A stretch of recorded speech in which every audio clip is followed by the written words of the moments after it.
fucking diarrhea. That diarrhea like splattered not only on the floor, but it splattered on the bed, my parents' bed. Turd Talks. Turd Talks. Turd Talks. Turd Talks.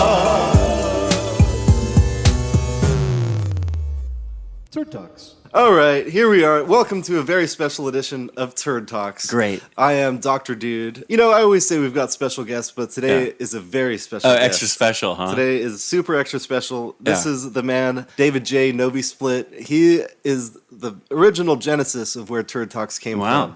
Oh, really? Yeah, it was... I inspired. Yeah. So I hope you're ready for the stories that inspired Turd Talks and depressed a whole generation. Back in Croatia, we stayed at my grandmother's house when we were in the island of Vis, town of Kamija. And she had this house that multiple generations lived in. The town looks like a fucking castle. Yeah. You know what I'm saying? We're just like a peasant, a part of this castle. And so it's like 4 or 5 stories up. And what it is, it's like a brick building. You've got one room that everybody lived in, a couple windows, and that's the whole fucking thing. There's no bathroom. There's no kitchen, nothing. You went downstairs. You go down 4 flights of stairs, and then you exit the door. You make a right, you make another right, and you go down the alleyway a little bit, and there's the modern bathroom that we have. I thought it was like a whole outhouse setup. No. Well, it's kind of like an outhouse, but it's just like, it's like a basement, basically. Yeah. And so, like, it used to be where the farm animals lived. In modern times, they turned it into a place you can shit and have a kitchen. It's like a shitting and kitchen like area combined. No ventilation at all. Unbelievable place. But, you know, I was a kid. We went there. How old are we talking? I'm going to go with 9. Because I went once when I was 4, but I don't remember that. Yeah, it was like 9. I was like old enough to know better. Right. And that's the thing, you know? Like, that's like basically a young man in some, like, countries, you know? Yeah. Like, I have to take care of the family at 9. And, you know, the shits, they come. Different country, different, you know, foods that you're not used to. Different sodas that you haven't fucked around with before, you know? Like... You know, Yonko Cola and shit like that, like in the old country. So it was like, I remember waking up probably 5 in the morning, like the sun's coming out. Very beautiful kind of like time of day. We're all in the room. My mom, my dad, my sister, and me. And we're in the room, and all of a sudden I wake up from the shits. You know when the shits wake you up? Yeah. And like any normal person is like, whatever. I'm going to go back to sleep or I'm going to shit. Yeah. But I was in this dilemma because you got to understand, my father, he's an angry dude, you know? And if like you did like we got smacked around as kids. Like if you did something, if you like ruined his TV time or whatever, you would just get hit with a shoe or something. It was like brutal. But that's the way it was. And we're in the old country.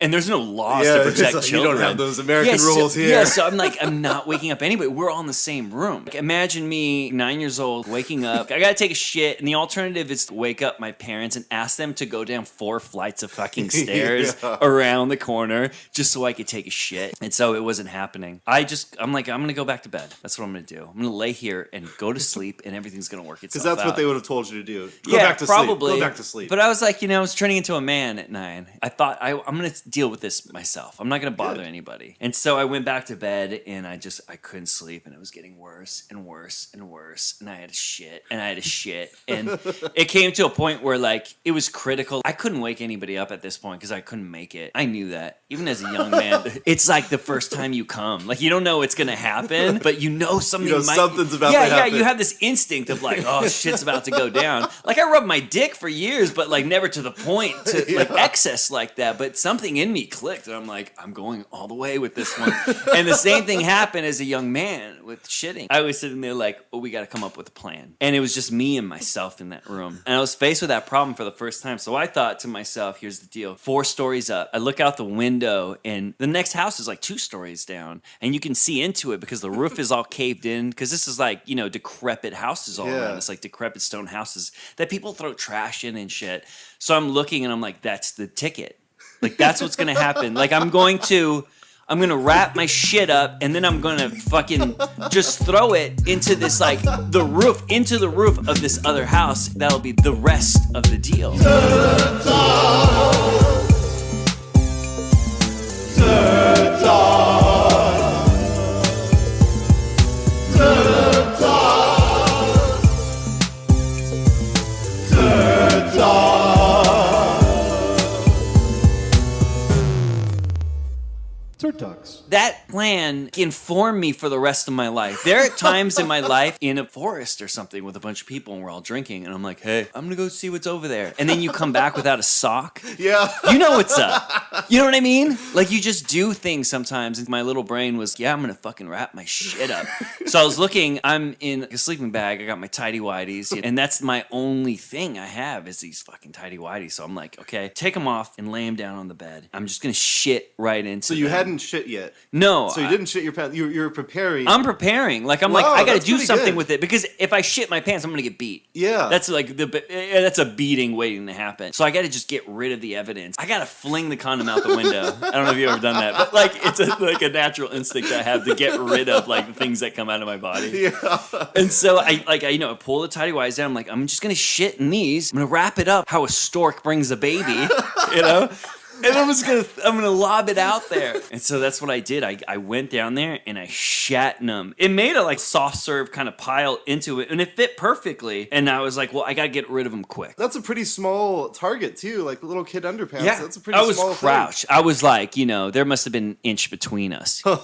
And I was just soft serving the shit out of it, Nice little swirl. Yeah. And then I knew it was time for action because I knew that material will Yeah. soak and this is a kind of a wet deal. So I had it all planned out. The window was open. I take the ends of the underwear, put them together, and I come up, I got the fucking thing, I swing it back, and I let it go. And those underwears, they traveled and they perfectly land in where I hit the bullseye so hard.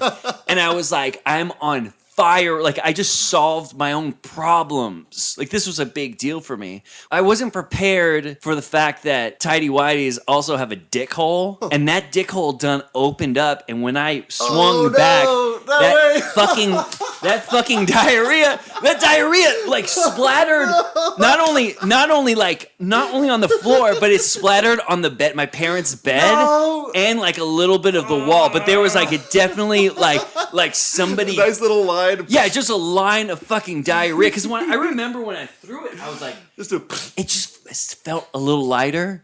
Like when it left my hand, I didn't know what to do. I was sitting there. It's on the bed sheets, on the sheets that my parents are sleeping, and my turds like kind of like spray it onto them. I'm grabbing the turd with my hands and like just smearing it, mushing it into the fabric more. And I'm also running around panicking with shit all over me. I'm just completely naked, and I got shit all over me at this point. Like it's just like a fucking nightmare. And that's where it ended, where you realize like that's it. Like it's the end of the line. Did everyone wake up at that point? I woke everybody. I was like, that was a beatdown to remember. Well, the beating down aside, Yeah. Which is obviously not funny. No, it's kind of funny. It's made me like the super scared, effeminate man I am today. You know what I'm saying? It was better than I remembered. Hey, we got some time for a few quickies if you want to bang it out. I was on tour with this guy, and his thing was we would play shows, and then we'd go to these houses. And his whole thing is like what you do. Like the after party sort of thing? Yeah, after party, or just like you stay at somebody's house. Does anybody at the house? And they're like, you could crash in my whatever. And so you go to their house. There's always going to be 2 or 3 of their friends together. We're going to have drinks, and then there's going to be a little pot smoking, and you try to sleep with someone. That's like the rule. So what he would do is like he'd sneak off and be like, oh, can I just like look around? He'd always go in the garage, and then either a coffee can or something where he can shit into and then seal it so where it could retain its freshness for sometimes months. And the idea is that people just open up. Say, hey, what's in here? Yeah, or like, we're going to play tennis. And then they open it, or Pringles, or whatever. And then there's just like a still semi-wet turd in there.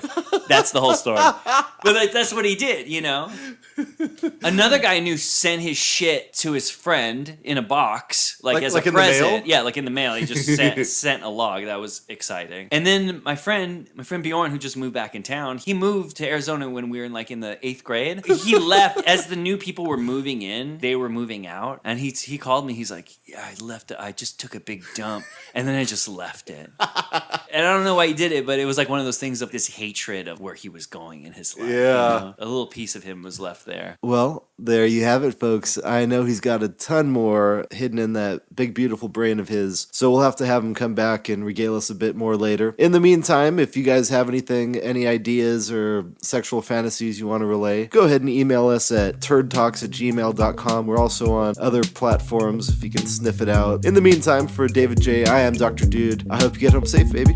Bye now.